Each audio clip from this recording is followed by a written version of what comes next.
ప్రభువుకు స్తోత్రములు. మరొక నూతన దినాన్ని దేవుడు మనకు అనుగ్రహించారు. మార్నింగ్ కాన్ఫరెన్స్ 4289వ దినాన్ని ప్రభు మనకి ఇచ్చినందుకై ప్రభు స్తోత్రాలు. మరి ఈ దినం మార్నింగ్ కాన్ఫరెన్స్ ను ప్రార్థనతో ప్రారంభించుకుందాం. ప్రార్థన మన మధ్యన వచ్చేసి ప్రభుదాస్ అని ఉన్నాడు, కర్నూలు నుంచి ప్రారంభ ప్రార్థన చేస్తారు.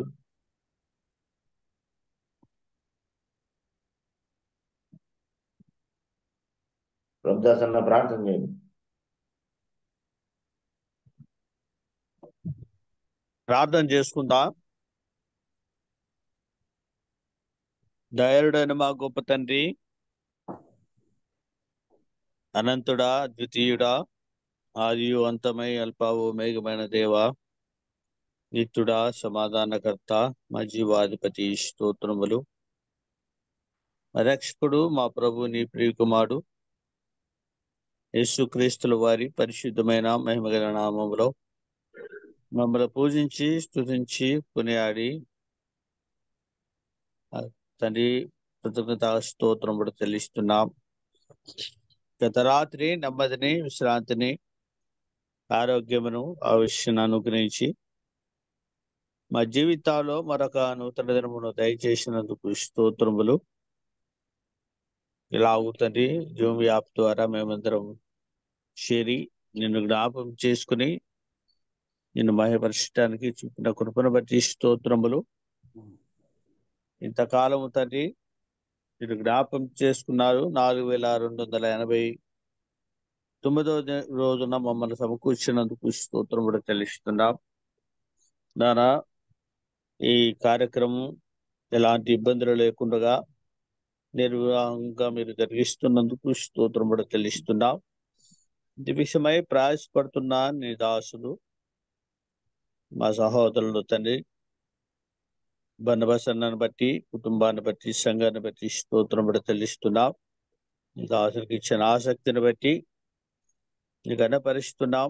ఇలాగూ ఉదయకాలమే మేమందరము చేరి రావటానికి ఈ దాసులు పడుతున్న ప్రయాసంతటి బట్టి స్తోత్రములు చెల్లిస్తున్నాం. ఆయా ప్రాంతం నుంచి అనేకులను మా మధ్యకి తీసుకొచ్చి తండ్రి సేవకులను అయితేమి, పెద్దలను అయితేమి వారి ద్వారా వాక్యమును మాకు వినిపిస్తున్నందుకు స్తోత్రములు. తేడా ఇలాగూ తండ్రి అనుదిన ఆహారం మాకు అందిస్తున్నందుకు గణపరిస్తున్నాం. అవునా, నీ ఎందుకు ప్రయాస వ్యర్థము కాదని సెలవిచ్చిన దేవుడు స్తోత్రములు తెలుస్తున్నాం. ఈ దినమున కూడా మా మధ్య దేవుని దాసులు మరి జాన్ గుమ్మడి గారు ఉన్నారు. నీ దాసులను మీరు బలపరిచి వాడుకుండి. అలాగూ తర్జుమా చేసే నీ దాసులను కూడా మీరు జ్ఞాపం చేసుకోమని ప్రార్థిస్తున్నాం. దయగల దేవ, కృపావాత్సల్యుడా, నడిపిస్తున్న రైలు పెద్దలను మీరు జ్ఞాపం చేసుకోండి. నానా దాసు తండ్రి ఆదినారాయణకు మంచి ఆలోచన, మంచి సమయాన్ని అనుగ్రహించండి. విశేషంగా ఈ జూమ్లో ఎలాంటి డిస్టర్బెన్స్ లేకుండా తండ్రి చక్కటి సమయాన్ని అనుగ్రహించమని వేడుకుంటున్నాం. వచ్చిన బిడ్డలందరిని బట్టి స్తోత్రములు. రావాల్సిన వారిని మీరు తండ్రి జాయిన్ అవడానికి త్వరలో కృప చూపండి. దేవుడు ఎలాగూ తండ్రి మా కరణ ఎరిగి తీస్తున్న దేవ స్తోత్రములు. ముందున్న సమయాన్ని నీ కరుణ హస్తములకు, నీ కృపగల హస్తములకు అప్పచెప్తున్నాం. అన్నిటికంటే మీరు మాకు దయచేసిన రక్షణ, పాపక్షమాపణ, పరలోక భాగ్యమును బట్టి, నిత్య జీవమును బట్టి, నిత్య రాజ్యమును బట్టి స్తోత్రం చెల్లిస్తూ అడిగి ఊహించట కంటే అత్యధికము దయచేసి మా రక్షకుడు, మా ప్రభు నీ ప్రియకుమారుడు యేసుక్రీస్తుల వారి సర్వశక్తిగల నామములో స్తోత్రం చెల్లించి ప్రార్థించి అడిగి వేడుకుంటున్నాం మా పరమ తండ్రి. ఆమేన్. ప్రార్థించిన ప్రభుదాస్ అన్నకు వందనాలు. నా వందనాలనా. ఈ దినం మరి పాట పాడడానికి కేటాయించబడిన జన్నంపల్లి నుంచి పూజారి ఆనందరాజు గారు ఒక పాట పాడి మనకు వినిపిస్తారు. పూజారి ఆనందరాజు జాయిన్ అవ్వలేదండి. అవ్వలేదా?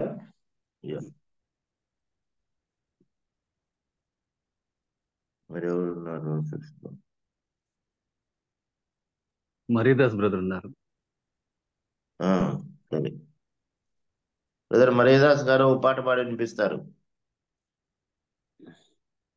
ఇంద్రం పాట నుంచి మరేదాస్ గారు 3 లేదా 4 చరణాలు పాడొచ్చు. పూర్తి పాట పాడండి పర్లేదు.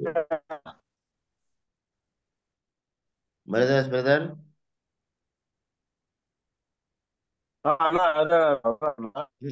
పూర్తి పాట పాడండి పర్లేదు, లేట్ 3-4 చరణాలైనా పర్వాలేదు.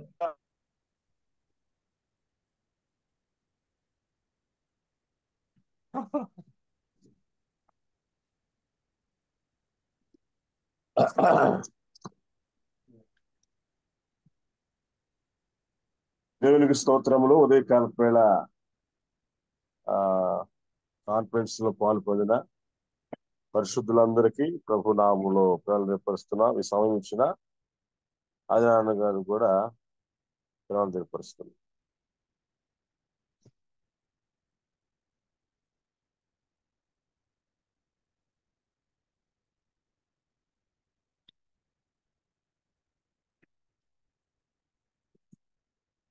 సాగేటి జీవయాత్రలో రేగేటి పెంపు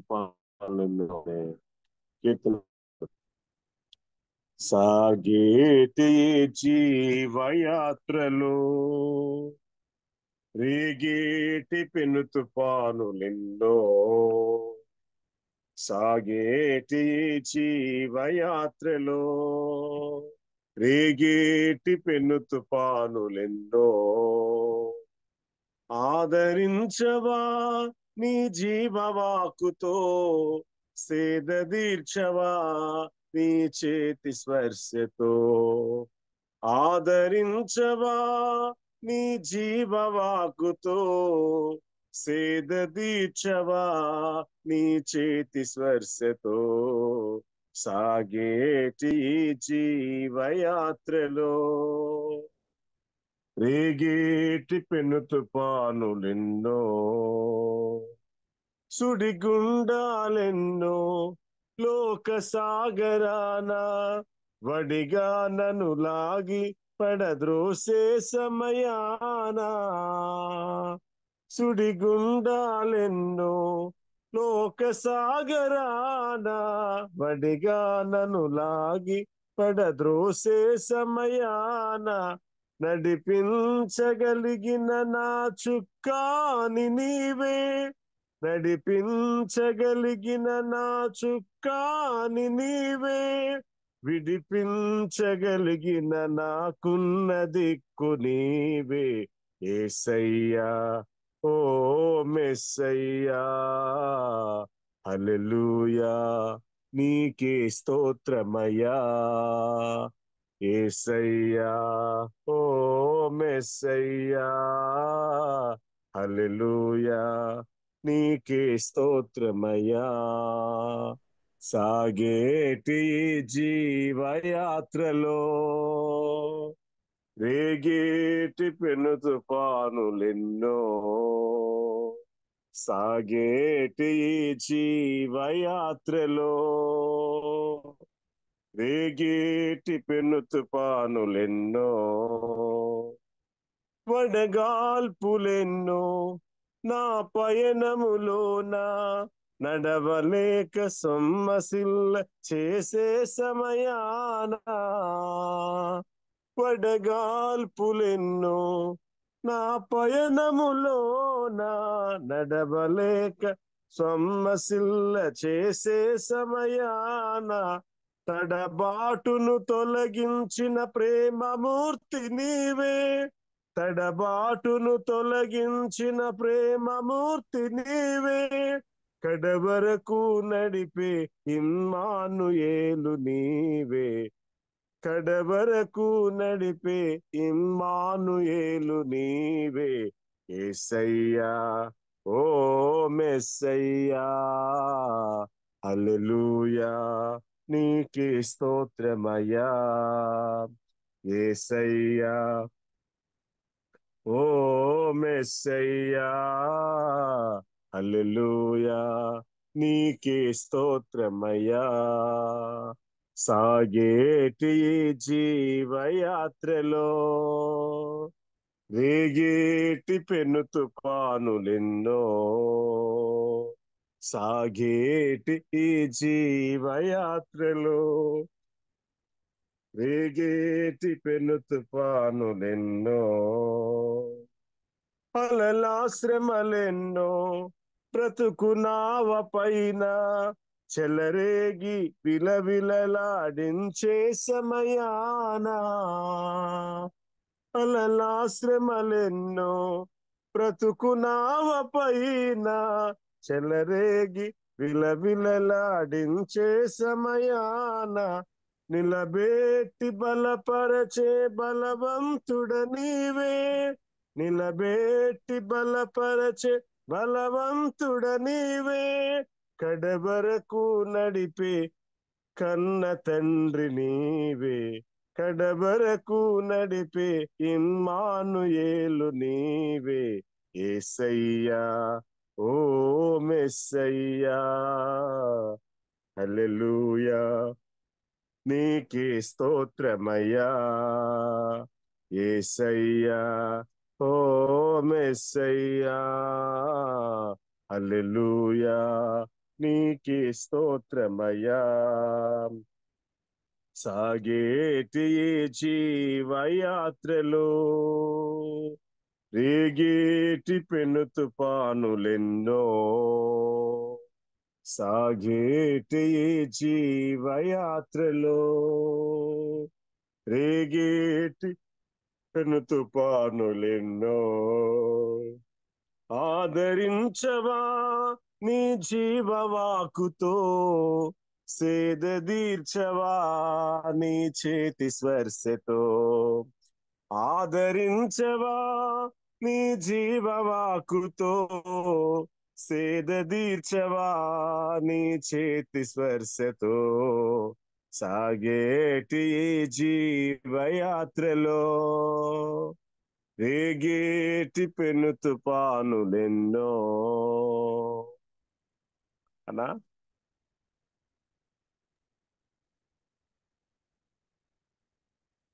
ఆది నాన్న అన్మ్యూట్ అవ్వండి. రైట్. చక్కటి పాట పాడి వినిపించిన మర్యాదాస్ బ్రదర్కు ప్రభునామమున వందనాలు. మరి ఈ దినం మరి వాక్యం అందించడానికి యుఎస్ఏ నుంచి జాన్ గుమ్మడి గారు మన మధ్య ఉన్నారు. అదేవిధంగా ఆంగ్లంలో ఆయన వాక్యం అందిస్తుండగా తెలుగులో అనువాదం చేయడానికి హైదరాబాద్ నుంచి రాజేష్ బాబు గారు కూడా మన మధ్యలో ఉన్నారు. కాబట్టి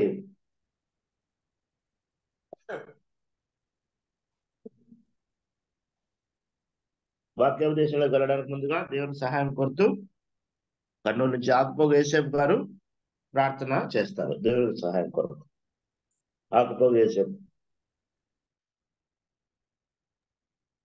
ప్రార్థన చేసుకుందాం.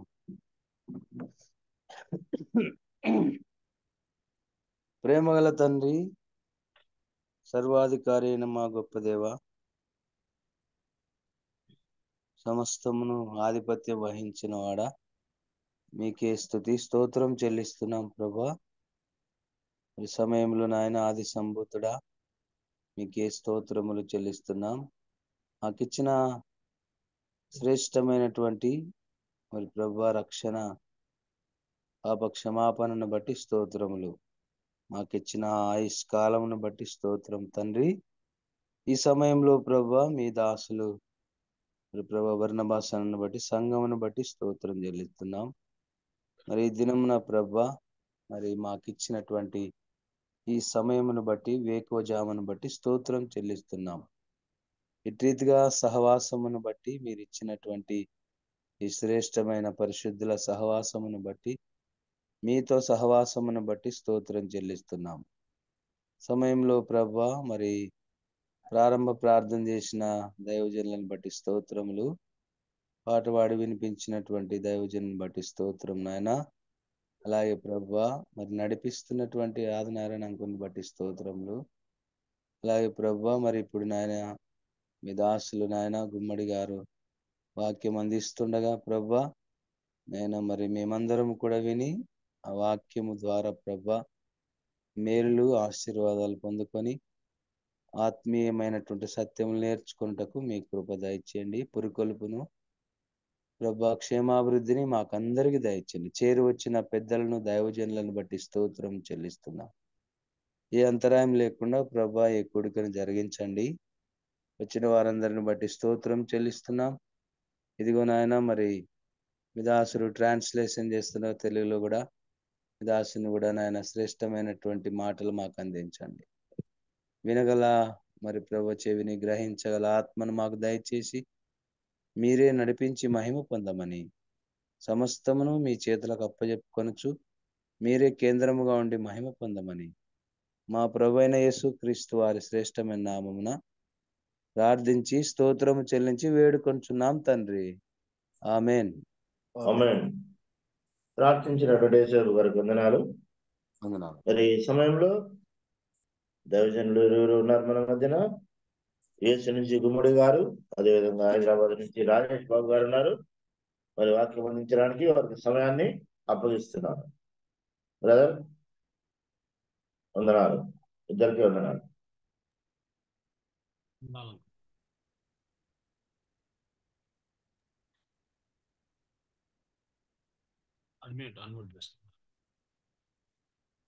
జాన్ గుమ్మడి అన్మ్యూట్ అవ్వాలి. Oh, sorry, I've been talking on mute. Okay. Yeah, thank you, dear brothers and sisters. Thank you for another opportunity you've given to me to come before you and to be able to fellowship with you, as well as share a few thoughts that the Lord has put in my heart. మరొకసారి ఈ రీతిగా మీ అందరితో కూడా కలిసి దేవుడు నాకు అనుగ్రహించిన తలంపులు మీతో పంచుకోవడానికి ఇవ్వబడిన ఈ అవకాశాన్ని బట్టి అందరికీ వందనాలు చెల్లిస్తున్నాను. Shall we turn to Romans chapter 12? రోమిలు రాసిన పత్రిక 12వ అధ్యాయం. Let's read verses 1 to 2, brother. 1-2 వచనాలు చదువుకుందాం. రోమిలు రాసిన పత్రిక 12వ అధ్యాయము 1-2 వచనాలు. కాబట్టి సహోదరులారా, పరిశుద్ధమును దేవునికి అనుకూలమునైన సజీవ యాగముగా మీ శరీరములను ఆయనకు సమర్పించుకొనుడని దేవుని వాత్సల్యమును బట్టి మిమ్మును బతిమాలుకొనుచున్నాను. ఇట్టి సేవ మీకు యుక్తమైనది. మీరు ఈ లోక మర్యాదను అనుసరింపక ఉత్తమమును అనుకూలమును సంపూర్ణమునై ఉన్న దేవుని చిత్తమేదో పరీక్షించి తెలుసుకున్నట్లు మీ మనస్సు మారి నూతన మొగుట వలన రూపాంతరము పొందుడి. Thank you, brother. So this is one of the popular passages that we all know, and even some of us probably have even memorized this. అందరికీ కూడా చాలా పరిచయమైన వాక్య భాగము. చాలా మంది ఈ వాక్యాన్ని కంఠస్థం కూడా చేసి ఉన్నారు. Here we see the first line itself, or rather first few words. It says, "I beseech you, therefore, brethren." ఈ వచన భాగంలో ప్రారంభంలోనే కాబట్టి సహోదరులారా మిమ్మును బతిమాలు కొనుచున్నాను అన్న మాట ఉన్నది. Just look at the weight of that sentence that Paul is saying, "I beseech you, brethren." చూడండి, ఈ మాటలో ఎంత లోతైన బరువు ఉన్నదో. కాబట్టి సహోదరులారా బతిమాలు కొనుచున్నాను అంటున్నాడు పౌలు. There is a sense of urgency, and there is a sense of responsibility, and there is a sense of weight upon the shoulders of Paul here, saying, guys, I really request you, I beg you, I beseech you. And he's taking anything and everything that he has in his power to communicate what he was about to communicate to them.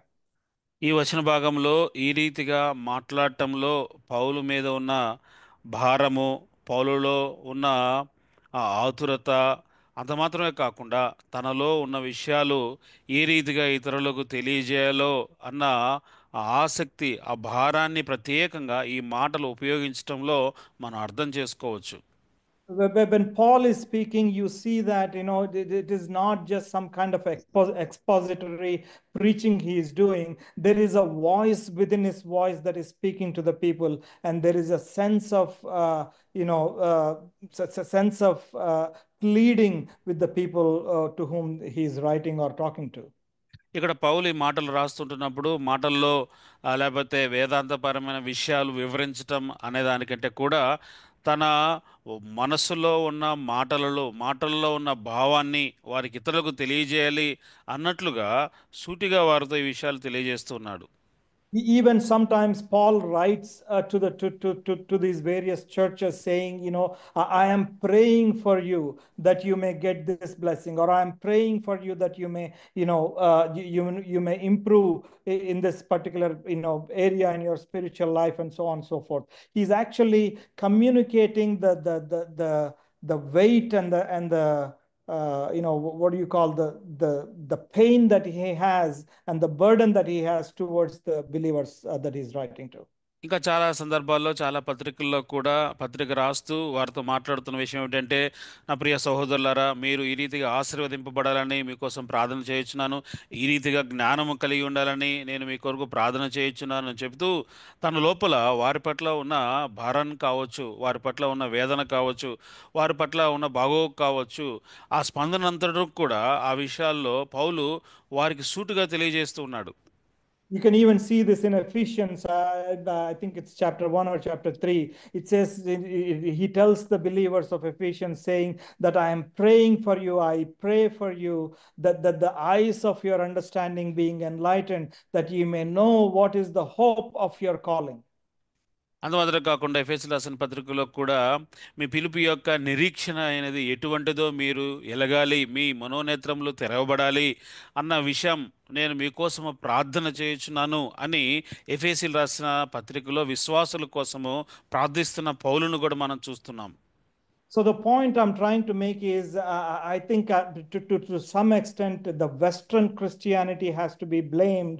Suddenly we have brought in all the intellect into our preaching, intellect into our, into the way that we communicate our things, the things of God to our audience, and completely lose the burden that we have, and it becomes a, polished, a talk, an amazing TED talk kind of thing, and then then the preachers are losing that burden that they should have for the hearers.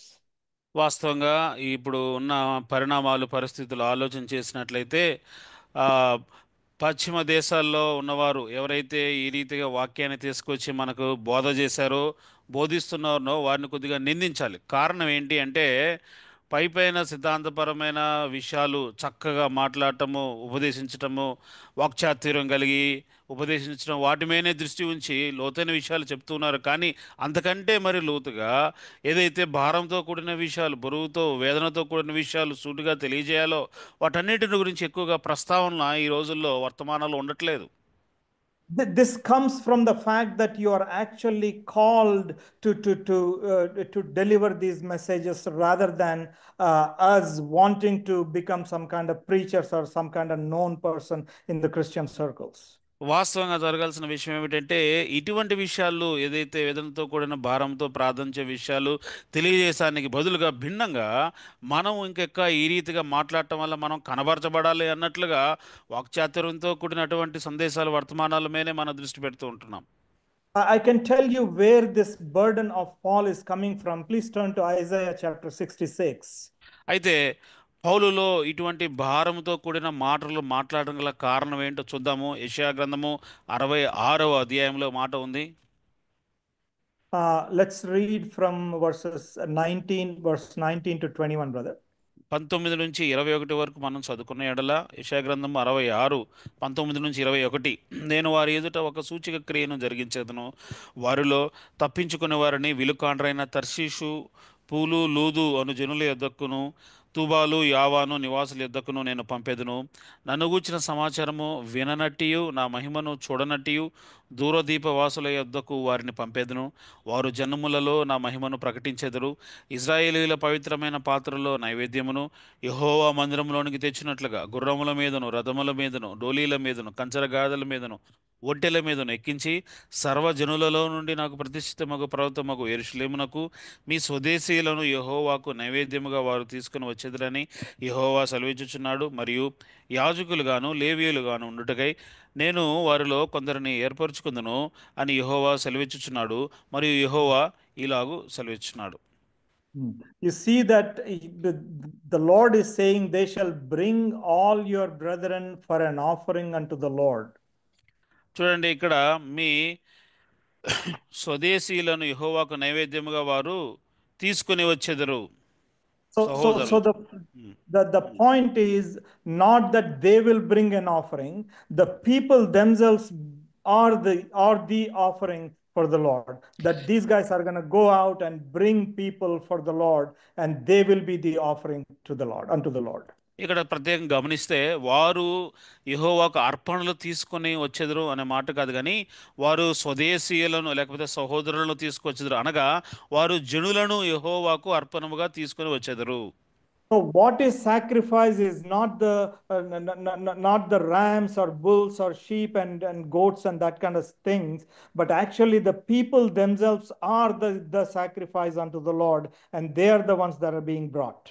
ఇక్కడ బలులు, గొర్రెలు, ఎడ్లు దేవునికి బలులు అర్పించడం కాదు, కానీ సాక్షాత్తుగా జనులే, స్వదేశీయులే, సహోదరులనే దేవునికి బలులుగా అర్పణలుగా తీసుకుని రాబడుతూ ఉన్నారు.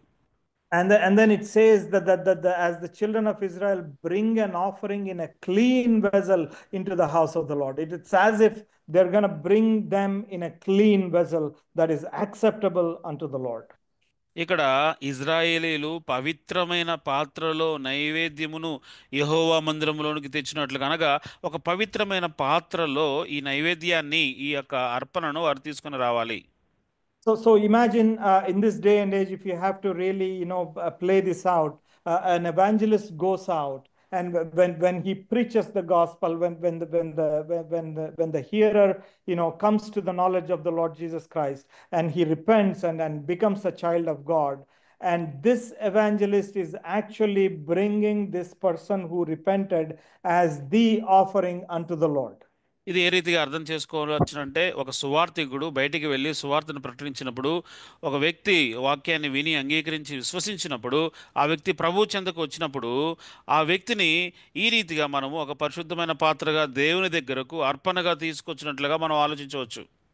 And if you look at the verse 19 here, and I will set a sign among them, and I will send those that escape of them unto the nations. 19వ వచనం ప్రారంభంలో, నేను వారి ఎదుట ఒక సూచక క్రియను జరిగించెదను, వారిలో తప్పించుకుని వారిని, లేకపోతే నన్ను గూర్చిన సమాచారము విననట్టు, నా మహిమనట్టు చూడనట్టు దూర నివాసులు ఎదుగు వారిని పంపేదను, వారు జనములలో నా మహిమను ప్రకటించెదరు. So those who are going out are actually going out to these nations, going out to the Gentiles with the sole purpose of bringing people unto God as the sacrifice, not that they will do sacrifices, but actually the people themselves will be the sacrifice. ఇక్కడ వారు బయటకు జనుల యొద్దకు వారు వెళ్తూ ఉన్నారు. వారు వెళ్ళుట గల కారణం ఏమిటంటే, వారు అర్పణలు తీసుకొని వచ్చుటకు కాదు, కానీ జనులనే యెహోవాకు అర్పణగా తీసుకొని వచ్చుటకు వీరు బయలు వెళ్తూ ఉన్నారు. So Paul understood that, and Paul understood that this is the calling that he had. And please turn to Romans chapter 15. కాబట్టి పౌలు కూడా తనకున్న పిలుపు కూడా ఇటువంటిదే అని గుర్తెరుగుతున్నాడు. రోమీలు రాసిన పత్రిక 15వ అధ్యాయంలో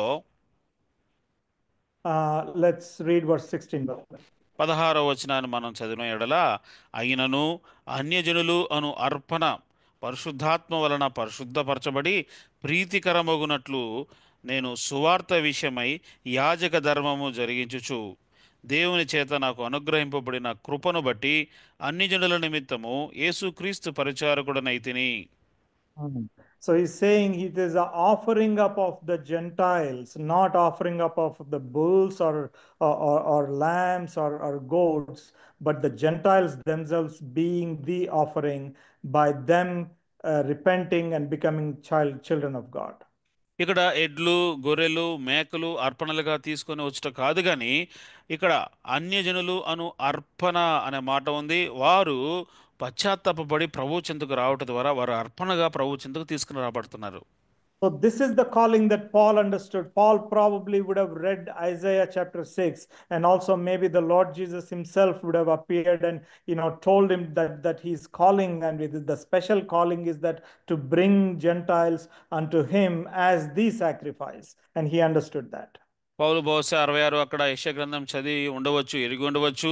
కనుక అక్కడ జంతువులు, పశువులు వాటికంటే కూడా జనులనే అర్పణలుగా తీసుకుని రావాలన్న ఆలోచన ఇక్కడ పౌలు కలిగి ఉన్నట్లుగా గమనిస్తున్నాం.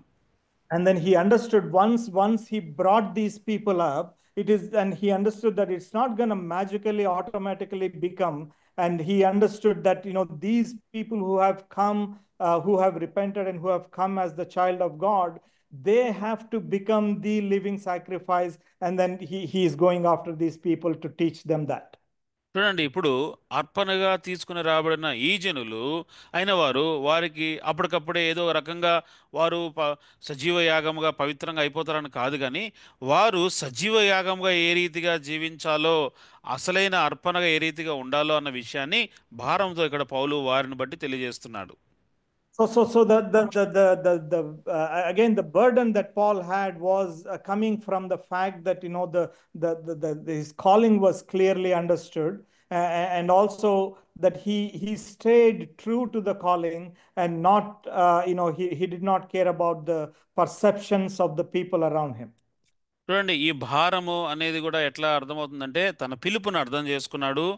ఆ పిలుపులో ఇతరులు ఏ రీతిగా ఆలోచన చేస్తున్నారన్నది పట్టింపు లేకుండా పిలుపు యొక్క ప్రాముఖ్యతను ప్రాముఖ్యంగా పౌలు అర్థం చేసుకొని ఈ భారాన్ని కలిగి ఉన్నాడు. We see that. I mean, I don't have time to go over all the passages that Paul writes. You can actually see all the Paul's epistles. You can see that kind of burden that he has. And if you compare that with today's leaders and ourselves, I'm including myself here, that when we talk, when we minister unto people, most of the times we are worried about our own image and our own perception and how people will look at us and say wow to us. చూడండి, పౌలు యొక్క పత్రికల మీరు ప్రతిదీ కూడా గమనించినట్లా పౌలులో ఇటువంటి భారము చాలా స్పష్టంగా కనిపిస్తుంది. కానీ ఈ రోజుల్లో ఉన్న పరిచారకులు లేకపోతే సువార్థికులు కావచ్చు, నాయకులు కావచ్చు, నన్నుతో కూడా కలుపుకొని కావచ్చు, ఇటువంటి భారము భావన మనకు ఏమాత్రం కనిపించదు. నా యొక్క పరపతి ఏ రీతిగా ఉంది, నన్ను గురించి జనులు ఏమనుకుంటున్నారు అన్నదాన్ని బట్టే మనం ఈ రోజుల్లో పరిచర్య జరిగిస్తూ ఉంటున్నాం. And this is exactly reflecting of his Lord Jesus Christ, actually of his Savior, as in Paul's Savior and your Savior and my Savior too. Exactly the similar, behaviors kind of exhibited by our Lord Jesus Christ himself. యేసుక్రీస్తు ప్రభువారిలో కూడా సాక్షాత్తు ఇటువంటి గొప్ప లక్షణాలను యేసుక్రీస్తు ప్రభువారు మనకు కనబరిచారు. ఆయన రక్షకుడై ఉండి ఈ విషయాలన్నీ కూడా మన కోసం కనబరిచారు. Please turn to Revelation chapter 3. ప్రకటన గ్రంథము 3వ అధ్యాయము verse 20, brother, if you could read. 20వ వచనాన్ని మనం చదువుకుందాము. ప్రకటన 3:20. ఇదిగో నేను తలుపు నొద్ద నిలుచుండి తట్టుచున్నాను. ఎవడైనను నా స్వరము విని తలుపు తీసిన ఎడల నేను అతని యొద్దకు వచ్చి అతనితో నేనును నాతో కూడా అతడును భోజనం చేయుదుము. So see who is standing at the door. తలుపు నొద్ద ఎవరు నిలుచున్నారో చూడండి. There is a sense of pleading and there is sense of begging, the Lord himself standing at the door and knocking the door and asking, let me come in, I want to dine with you. సాక్షాత్తుగా ప్రభు తలుపు నొద్ద నిలవబడి వేడుకుంటూ ఉన్నాడు, బతిమాలుకుంటున్నాడు, మీరు తలుపు తీయడి, నేను వచ్చి మీతో భోజనము చేయుదును అని అంటున్నాడు. And this is the same, actually, if you read the Revelation chapter 1, 2, and 3, I mean, if you read the previous passages, coming to this particular verse, you can see the description of the Lord Jesus Christ, how glorious and magnificent it is. వాస్తవంగా ఆ ప్రారంభ ప్రకటన 1, 2, 3 అధ్యాయాలు చదివిన ఎడల మన ప్రభు ఎవరో, ఆయన ఎంత గొప్పవాడో, ఎంత మహాత్యమో ఆధిపత్యం కలిగిన ప్రియ ప్రభు అన్న వర్ణన మనం చూస్తే ఎంత గొప్ప ప్రభు మనకు అర్థమవుతుంది. And when John the disciple was caught up to heaven on the Lord's day, he says, he hears a voice as if it's a trumpet, and it's, that says, I am the Alpha and Omega, the first and the last. ప్రభు దినమందు పద్మాసు ద్వీపమున ఆత్మ వసుడై ఉన్నప్పుడు బూరధ్వని అంటూ గొప్ప స్వరాన్ని విన్న యోహాను అంటున్నాడు, ఆహాను గమనించాడు, ఇదిగో నేను మొదటి వాడును కడపటి వాడును అన్న ప్రభువును ఆయన చూశాడు. And also, if you come down to when John the disciple, when he turns around, he sees one standing in the midst of the 7 candlesticks, and who is looking like unto a son of man. అంత మాత్రం కాకుండా ఈ విషయాన్ని చూసినప్పుడు యోహాను గమనిస్తున్న విషయము 7 నక్షత్రములు తన కుడి చేత పట్టుకొని 7 దీపస్తంభముల మధ్య సంచరించు వాణిని చూస్తూ ఉన్నాడు. And his hair is like a white as wool and white as snow. ఆయన తలయు తల వెంట్రుకలు తెల్లని ఉన్నిని పోలినవైనవి. And his eyes were as a flaming fire. తన నేత్రములు అగ్ని జ్వాలల వలె ఉండెను. His feet was like a fine brass. ఆయన పాదములు కొలిములు పుటము వేయబడిన మరి వచ్చిన అపరంజితో And it- సమానమై ఉండెను. And it looked like a burnt furnace. చూడండి, అది ఇనుపు కొలిమిలాగా కనిపిస్తూ ఉంది. And his voice is like a sound of many waters. ఆయన స్వరము విస్తార జల ప్రవాహముల ధ్వనివలే ఉండెను. And he has got a two-edged sword and a sharp two-edged sword in his hand. ఆయన తన కుడి చేత 7 నక్షత్రములు పట్టు ఆ రెండంచుగల్లో వాడైన ఖడ్గం ఒకటి ఆయన నోటి నుండి బయలువెడల్చుండెను. The countenance of his face was like sun shining in his strength. ఆయన ముఖము మహా తేజస్సుతో ప్రకాశించిన సూర్యుని వలె ఉండెను. And when John saw him, he who was the dearest disciple who leaned on his bosom, suddenly when he saw him in all his glory, he fell flat on his face as though he was dead. యేసు ప్రభువుకు అతి ప్రియమైన శిష్యుడిగా ఉన్న ఆయన రొమ్మున అనుకుని ఉన్న ఆ శిష్యుడైన యోహాను ఈ దర్శనాన్ని చూడగానే నేను ఆయనను చూడగానే చచ్చిన వాని యొద్ద వలె ఆయన పాదముల ఎదుట పడితిని అని అంటున్నాడు. The reason why I'm trying to, kind of take you back to that glorious appearance and the revelation of our Lord Jesus Christ is that imagine that man standing at your door and knocking that he may come in and dine with you. చూడండి, ఈ యొక్క గొప్ప విషయాలను యేసుక్రీస్తు పరకు మహాత్యాన్ని ఆయన ప్రత్యక్షతను ఎందుకు మీకు జ్ఞాపకం చేస్తున్నానంటే అటువంటి గొప్ప ప్రభు ఈ దినాన మీ తలుపు చెంత నిలువబడి బతిమలాడుతూ తలుపు తడుతూ ఉన్నాడు లోపల రావటానికి. This is the trait and this is the characteristic that Paul has inherited, and he is doing exactly same thing. He is going to these people, going to these churches, and he is saying, I am pleading with you, my dear brethren, please hear me. ఇటువంటి గొప్ప లక్షణాన్నే పౌలు కూడా కలిగి ఉండి ఆ లక్షణాన్ని పౌలు కనబరుస్తూ ఉన్నాడు. సహోదరులతో మాట్లాడుతున్నారు, ఐలారా అని బతులాడుతూ ఉన్నాడు. ఈ రీతిగా ఆ భారాన్ని ఆ ప్రభు యొక్క గుణగణాల్ని పౌలు కూడా ప్రదర్శిస్తూ ఉన్నాడు. It is as if I plead with my children, if they are not studying or something like that. Sometimes I yell at them or sometimes I scold them, but at the same time, sometimes I'm kind of pleading with them because I care about them and I care about their future. ఇది ఏ రీతిగా ఉన్నదంటే నా పిల్లలతో నేను ఎట్లయితే వ్యవహరిస్తానో, కొన్నిసార్లు బతిమలాడుతాను, వారు ఏదైనా హోంవర్క్ చేయలేదని కొద్దిగా అరుస్తాను, వారి బాగోగు కోసం అంతా కూడా కొన్నిసార్లు గద్దింపు చేస్తాను, అన్ని విషయాల్లో నేను బతిమలాడుతూ వారితో వ్యవహరిస్తాను. So this is so let's see what Paul goes on to say. I beseech you therefore, brethren, by the mercies of God, that ye present your bodies as a living sacrifice. కాబట్టి సహోదరులారా, పరిశుద్ధమును దేవునికి అనుకూలం సజీవ యాగముగా మీ శరీరమును ఆయన సమర్పించుకుని నేను దేవుని వాత్సల్యమును బట్టి మిమ్మల్ని బతిమాలుకొనుచున్నాను. He says, by the mercies of God. దేవుని వాత్సల్యమును బట్టి అనుంది. This is he is adding, this is not just me who is begging. I am not making it up. It is by the mercies of God. It is God who is pleading you. I am standing here as an ambassador of God, on behalf of God.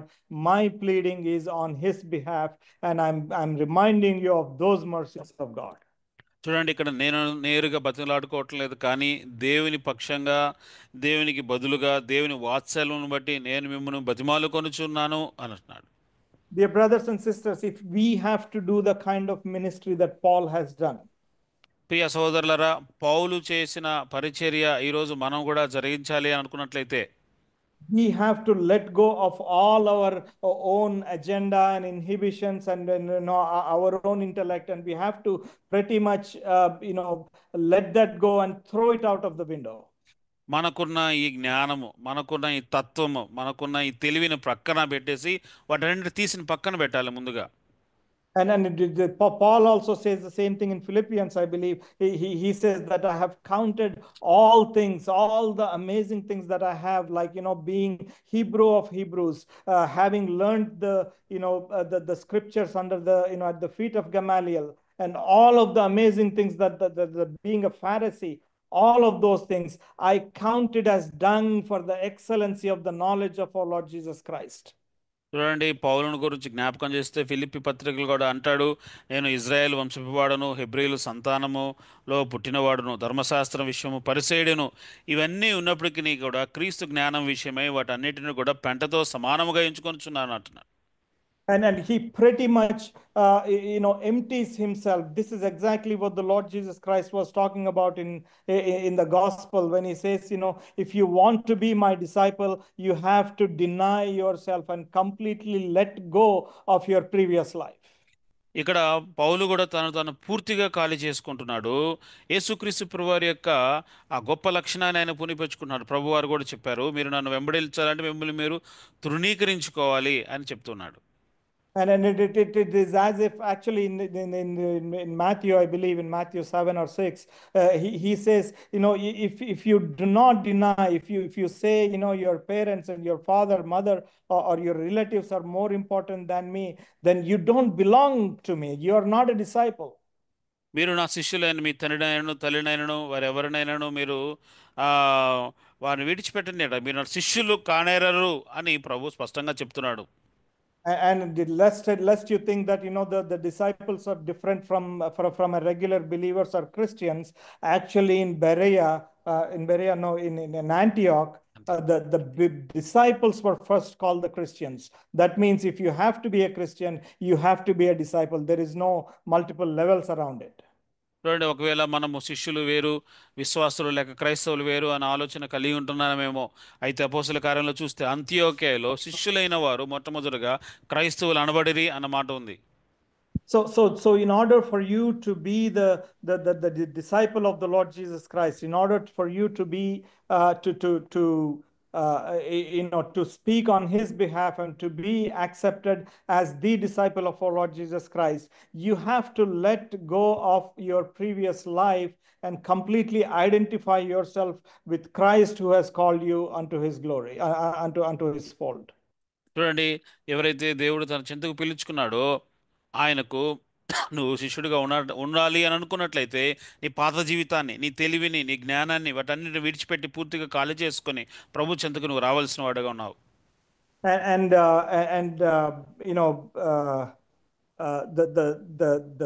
The giving up of your old life, you can see that you can see that in a few examples that we have. You have Moses, you have Paul, you have David, and you have many such saints in the Bible, both Old and New Testaments, who have completely turned their lives upside down when they were called. Bible గ్రంథంలో తమ జీవితాలను సంపూర్తిగా సమర్పించుకున్నవారు, ఖాళీ చేసుకున్న వారి యొక్క ఉదాహరణ మనం చూసినట్లయితే మోషేను చూడవచ్చు, మనం దావీదును చూడవచ్చు, ఇంకా అనేక మంది ప్రభువుకు అప్పగించుకోవడం ద్వారా పూర్తిగా కూడా మారిపోయిన పరిస్థితులు వారి జీవిత అనుభవాల ద్వారా మనం నేర్చుకోవచ్చు, క్రొత్త నిబంధనలోను పాత నిబంధనలోను కూడా.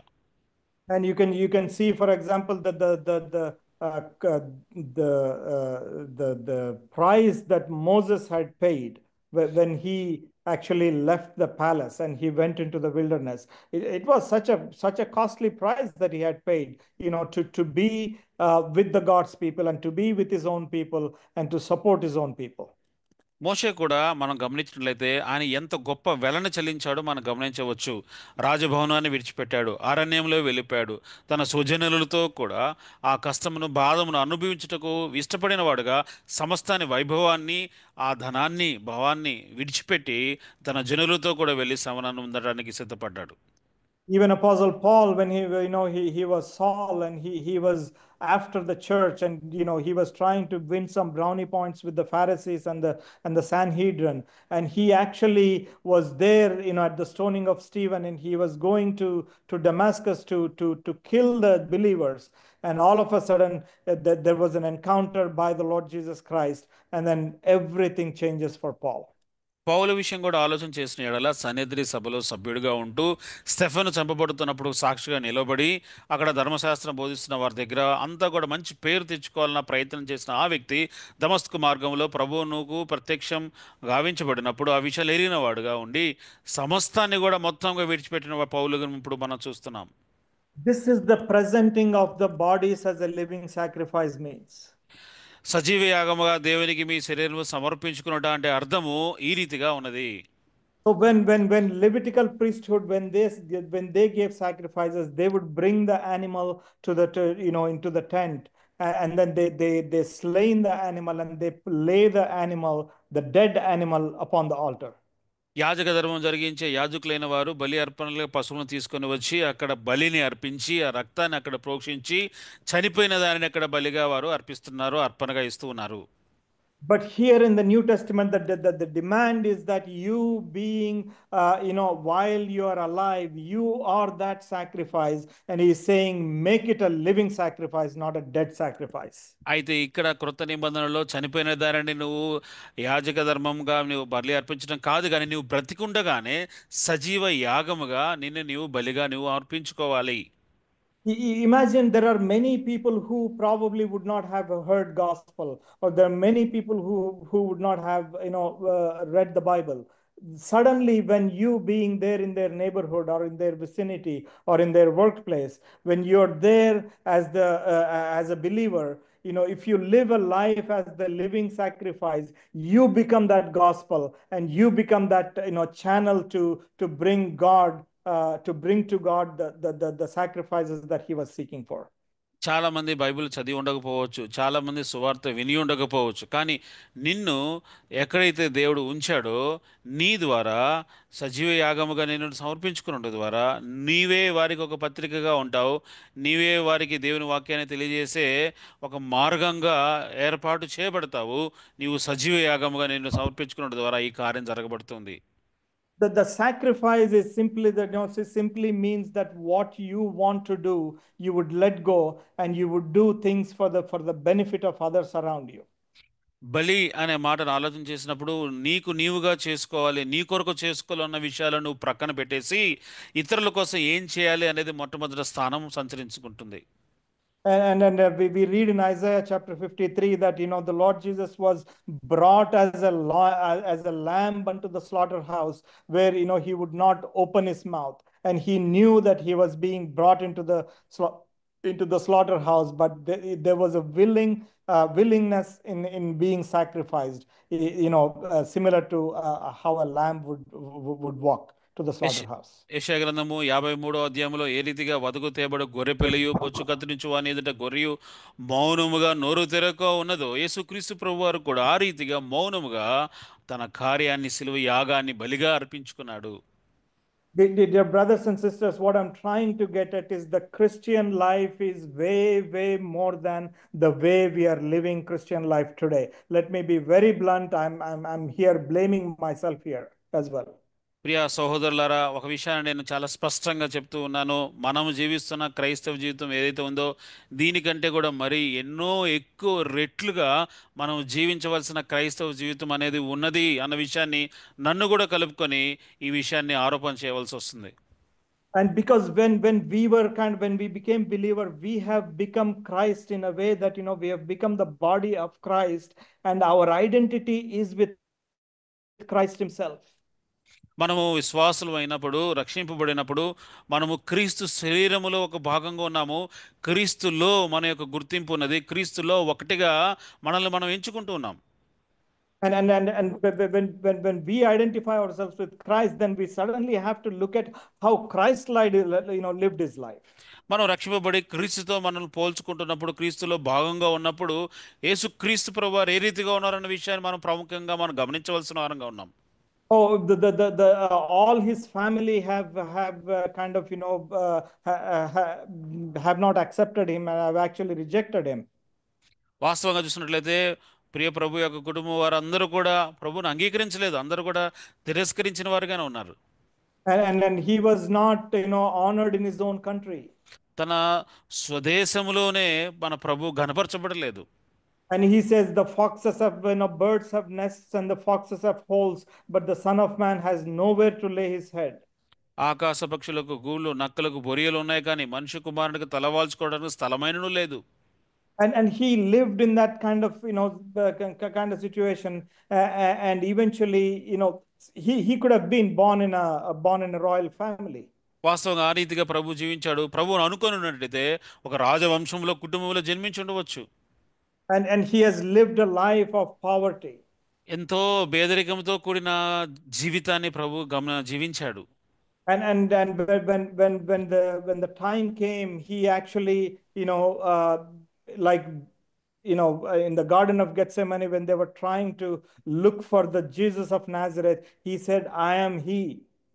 ఆ యొక్క గెత్సేమనే వనములో యేసు ప్రభువుని వెదకడానికి వచ్చినప్పుడు ఆయనను నేనే అన్నమాట ప్రభు ప్రస్తావించాడు.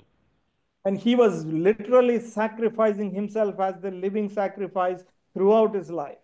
ప్రభు తన జీవితకాలం అంతయు కూడా సజీవ యాగముగా, ఒక బలిగా తనను తాను కనబరుచుకున్నాడు, సమర్పించుకున్నాడు. And all the way to Golgotha, he was dragged and beaten and spat upon, and his hair plucked.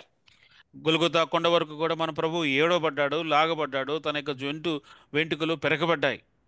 And he was stripped off his clothes, and he was hung on the cross, and people started mocking him and wagging their heads. తన వస్త్రములు తీసివేయబడ్డాయి. అక్కడ సిలువకు వేలాడుతున్నప్పుడు జనులందరూ కూడా ఆయన చూసి అవహేళన చేస్తూ వారు తలలూచున్నారు. Oh, the greatest sacrifice that you can ever imagine happened 2000 years ago, dear brothers and sisters, literally upon this earth, which was acceptable and holy and as a sweet smelling savor unto God the Father. మనం ఎన్నడూ చూడని ఎరుగని ఆ గొప్ప బలి అనేది 2000 సంవత్సరాల క్రితము ఈ భూమి మీదే యేసుక్రీస్తు ప్రభువారు తానే బలి అర్పణగా దేవునికి ఇంపైన సువాసనగా అర్పించుకోవడం ద్వారా ఆ గొప్ప బలి సజీవ యాగంగా 2000 సంవత్సరాల క్రితము ఇప్పటికే జరగబడినది. And Paul says, you are chosen so that you can be, you can be confirmed into the image of the Son of our Lord Jesus, Son of God, the Lord Jesus Christ. ఇక్కడ మీరు ఎంపిక చేయబడ్డారు, దేవుడు మీరు ఎన్నుకున్నారు. కారణం ఏమిటంటే యేసుక్రీస్తు ప్రభువారి యొక్క కుమారుని యొక్క ఆ యొక్క రూపంలో మీరు రూపాంతరం చెందాలని దేవుని యొక్క ఉద్దేశంగా ఉంది. If it is so, then first thing that we have to, transform ourselves is to be that living sacrifice which our Lord Jesus Christ himself was when he was on this earth. ఆ రీతిగా ప్రభు వలె మనం రూపాంతరము చెందాలి అని ఆలోచన మనకు ఉన్నప్పుడు మొట్టమొదటిగా యేసుక్రీస్తు ప్రభువారు సజీవ యాగంగా తనను తాను ఎట్లా సమర్పించుకున్నాడో ఆ విషయాన్ని మొట్టమొదటిగా మనం కనబరిచే వారంగా ఉండాలి. And when we do that, and Paul says this is holy and acceptable to God. ఆ రీతిగా మనం సజీవ యాగంగా మనల్ని కనబరుచుకున్నట్లయితే పౌలు చెప్తున్న మాట ఏమిటంటే అది ఉత్తమము, అనుకూలము, సంపూర్ణమైనది. And it says it is reasonable service. అది అనుకూలమైన, అది సేవగా ఉన్నది, యుక్తమైన సేవగా ఉన్నది.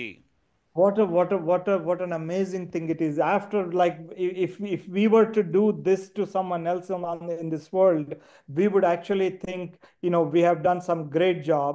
Or something extraordinary, but God says it is the reasonable service for you to do all of this.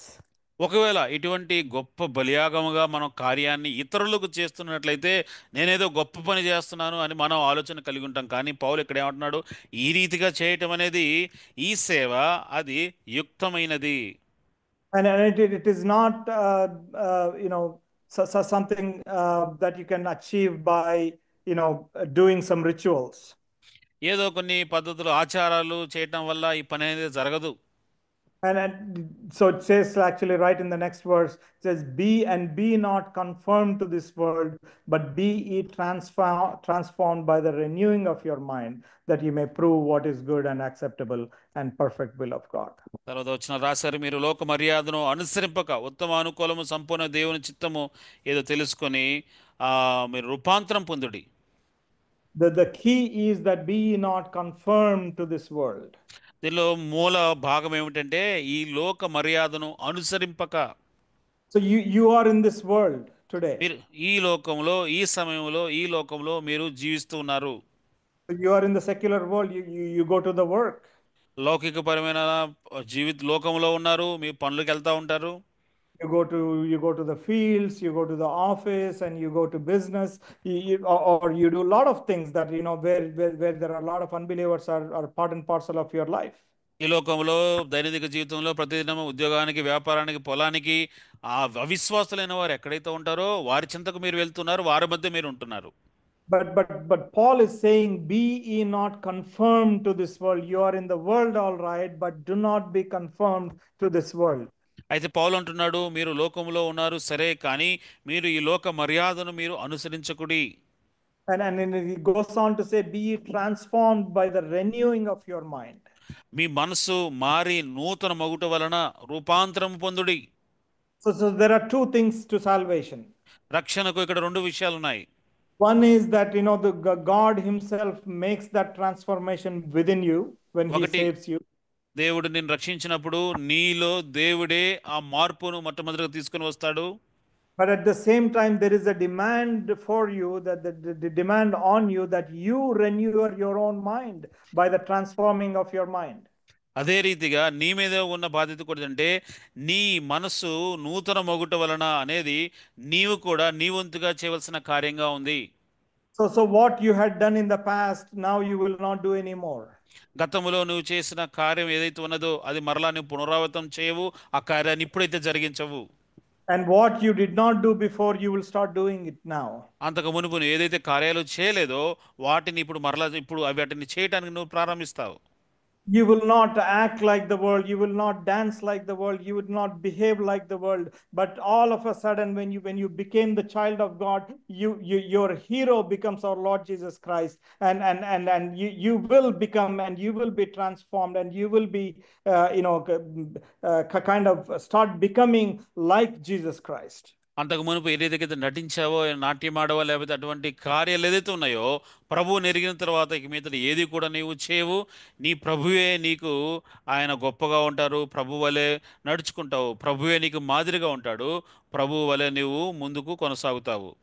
So in order to do that, we have to, even though physically we are in this world, we have to mentally and spiritually, we have to get out of the world and go out from where you are and to a separate place altogether. And there you offer up yourself. చూడండి, ఈ లోకంలో మనం జీవిస్తున్నప్పటికీ కూడా మానసికంగాను శారీరకంగాను మనం అక్కడి నుంచి బయలు వెళ్ళి సజీవ యాగంగా ప్రభువుకు మనల్ని మనం సమర్పించుకునే వారంగా మనం కనబరుచుకోవాలి. Please turn to Hebrews chapter 13. We'll close it. హెబ్రీయులకు రాసిన పత్రిక 13వ అధ్యాయం మనం చదువుకొని ముగించుకుందాం. Verses 11 to 13, brother. 11 నుంచి 13. హెబ్రీయులకు రాసిన పత్రిక 13వ అధ్యాయము 11 నుంచి 13.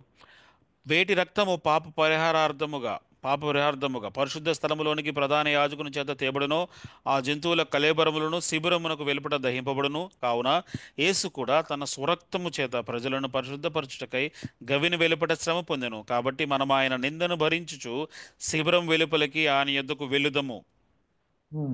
You have to go outside the camp. మనము శిబిరము వెలుపలికి మనము బయలు వెళ్ళాలి.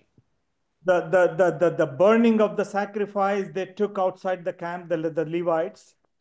లేవీలైన వారు దాన్ని కాల్చుటకు అర్పించుటకు వారు పాలెము వెలుపలికి వెళ్ళారు. Even the Lord Jesus Christ, when he was about to be sacrificed, he was dragged outside the city and he was sacrificed there.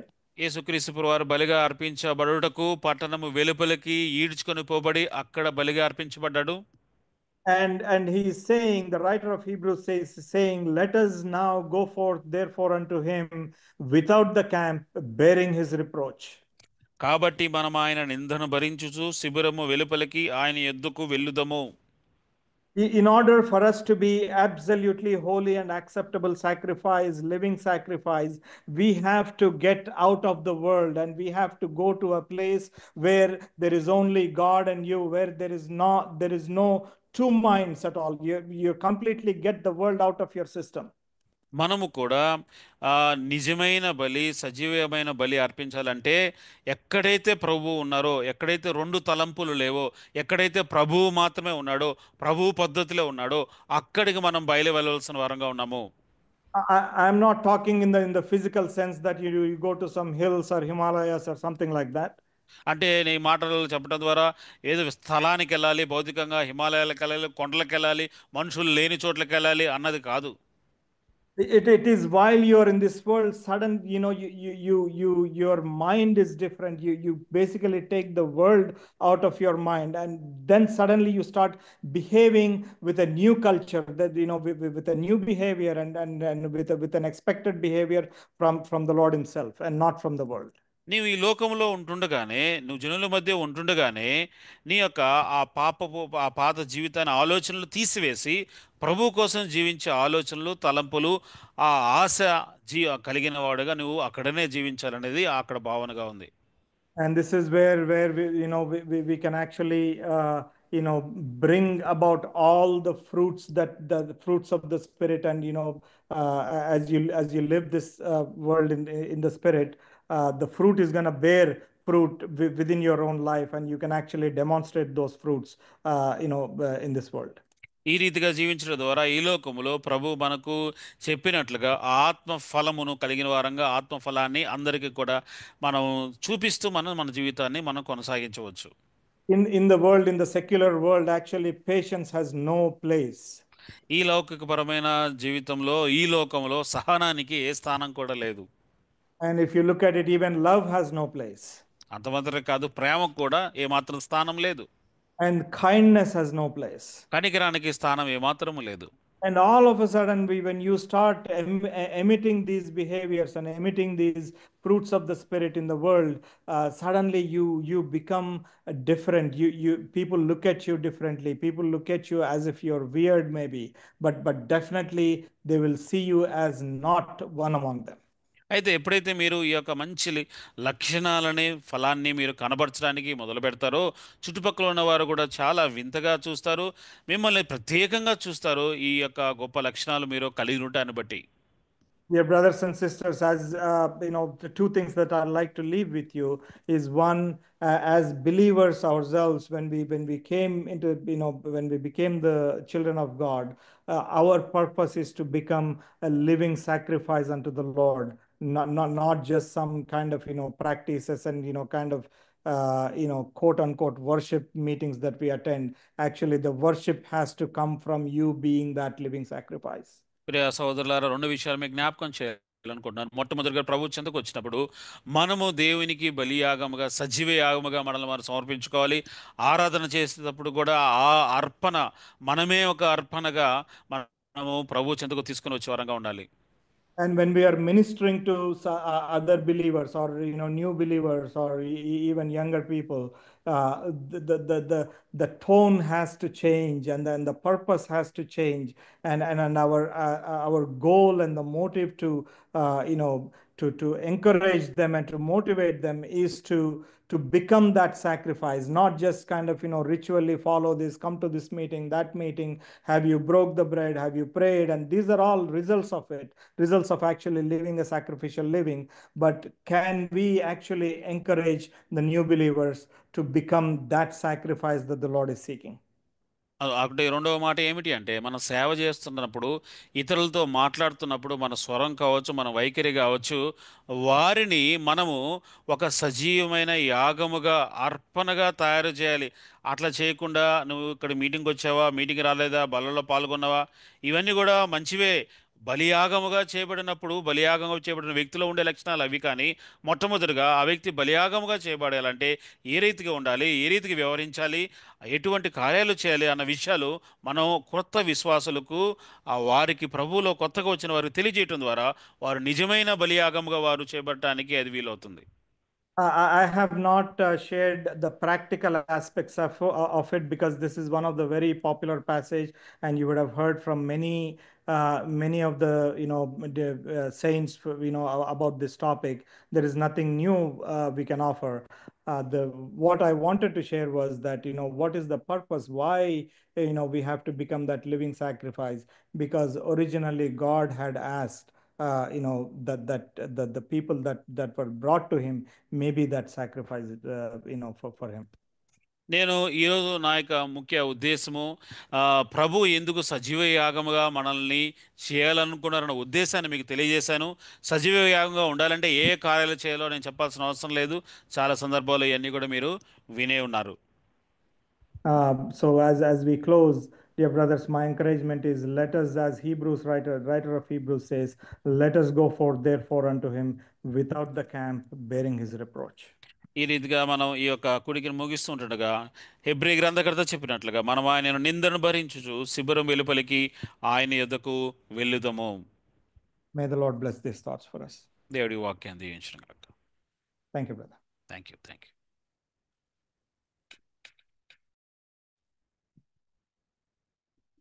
ప్రియులారా, ఇంతవరకు మనము చక్కటి వర్తమానాన్ని విన్నాం.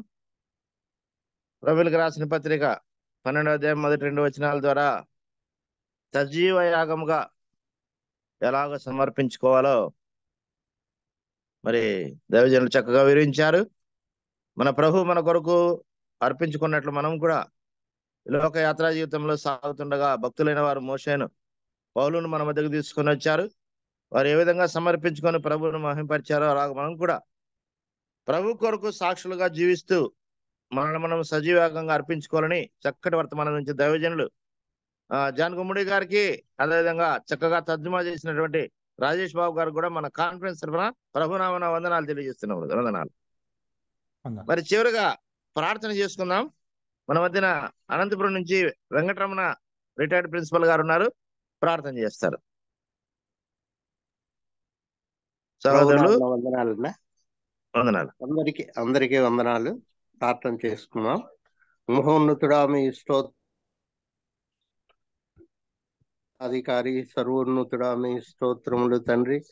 రాజులకు రాజు, ప్రభులకు ప్రభువా, మీ స్తోత్రములు. దివ్య లక్షణములు కలిగిన తండ్రి, మీ స్తోత్రములు తండ్రి. గత కాలమంతా మమ్మల్ని కాచి కాపాడి మీ కృపలో భద్రపరిచి నాయన మరొకసారి ఈ మార్నింగ్ కాన్ఫరెన్స్ ద్వారా మమ్మల్ని అందరినీ నాయన మీరు సమకూర్చినందుకు స్తోత్రములు. ఇందులో పాల్గొన్న బిడ్డలందరినీ బట్టి మీ నామాన్ని స్తుతిస్తున్నాం, గణపరుస్తున్నాం, మహింపరుస్తున్నాం. మరి ముఖ్యంగా మా ప్రభువా, మీ వాక్యాన్ని అందించినటువంటి జాన్ గుమ్మడి గారిని బట్టి మీ నామాన్ని స్తుతిస్తున్నాం. చక్కని వాక్యాన్ని మీరు మా ముందు ఉంచారు. మీ యొక్క ఆత్మ నింపుదల, ఆత్మ అభిషేకం, ఆత్మ నడిపింపును అనుగ్రహించి మీ దాసుని మీరు బలపరిచి వాడుకున్న విధానాన్ని బట్టి నాయన మీ నామాన్ని స్తుతించి గణపరుస్తున్నాం తండ్రి. గొప్ప దేవా, మీ స్తోత్రములు. అదే విధంగా తండ్రి ట్రాన్స్లేషన్ విషయంలో సహాయపడినటువంటి రాజేష్ బాబు గారిని కూడా మీరు జ్ఞాపకం చేసుకున్నందుకు మీ స్తోత్రములు. చక్కగా తర్జుమా చేయడానికి కృప చూపిన దేవా, మీ స్తోత్రములు చెల్లిస్తున్నాం.